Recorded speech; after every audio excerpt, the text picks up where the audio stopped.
السلام علیکم ورحمۃ اللہ وبرکاتہ۔ قبض تمام امراض کی ماں ہے۔ پیٹ اور انتڑیوں میں خرابی آ جانے سے سینکڑوں امراض پیدا ہو جاتے ہیں، اس لیے خوراک میں محتاط رہیں اور ایسے طریقے اختیار کریں جس سے قبض نہ ہونے پائے۔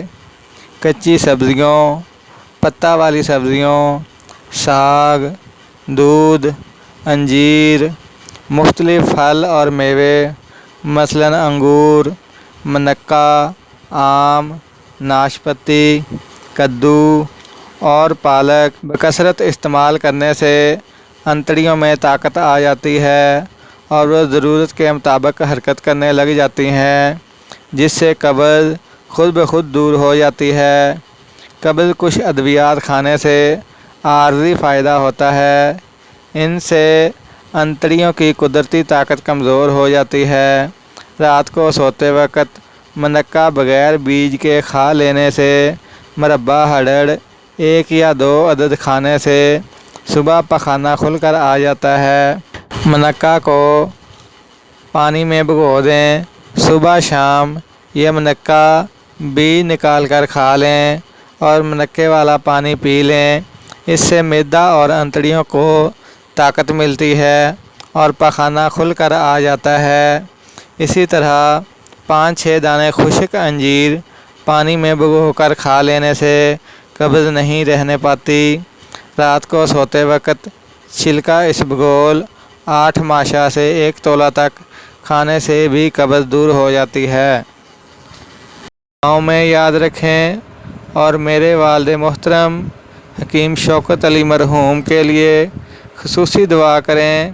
اللہ تعالیٰ ان کو جنت الفردوس میں اعلیٰ مقام عطا فرمائے، آمین ثم آمین۔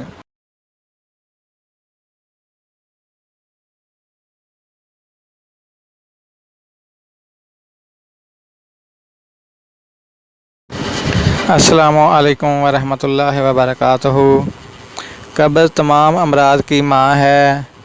پیٹ اور انتڑیوں میں خرابی آ جانے سے سینکڑوں امراض پیدا ہو جاتے ہیں، اس لیے خوراک میں محتاط رہیں اور ایسے طریقے اختیار کریں جس سے قبض نہ ہونے پائے۔ کچی سبزیوں، پتہ والی سبزیوں، ساگ، دودھ، انجیر، مختلف پھل اور میوے مثلاً انگور، منقع، آم، ناشپاتی، کدو اور پالک بکثرت استعمال کرنے سے انتڑیوں میں طاقت آ جاتی ہے اور وہ ضرورت کے مطابق حرکت کرنے لگ جاتی ہیں، جس سے قبض خود بخود دور ہو جاتی ہے۔ قبض کچھ ادویات کھانے سے عارضی فائدہ ہوتا ہے۔ ان سے انتڑیوں کی قدرتی طاقت کمزور ہو جاتی ہے۔ رات کو سوتے وقت منقع بغیر بیج کے کھا لینے سے مربع ہڑڑ 1 یا 2 عدد کھانے سے صبح پخانہ کھل کر آ جاتا ہے۔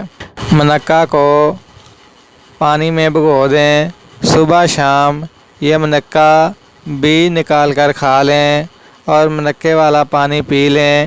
اس سے معدہ اور انتڑیوں کو طاقت ملتی ہے اور پخانہ کھل کر آ جاتا ہے۔ اسی طرح 5-6 دانے خشک انجیر پانی میں بھگو کر کھا لینے سے قبض نہیں رہنے پاتی۔ رات کو سوتے وقت چھلکا اسبگول 8 ماشا سے 1 تولہ تک کھانے سے بھی قبض دور ہو جاتی ہے۔ دعاؤں میں یاد رکھیں اور میرے والد محترم حکیم شوکت علی مرحوم کے لیے خصوصی دعا کریں۔ اللہ تعالیٰ ان کو جنت الفردوس میں اعلیٰ مقام عطا فرمائے، آمین ثم آمین۔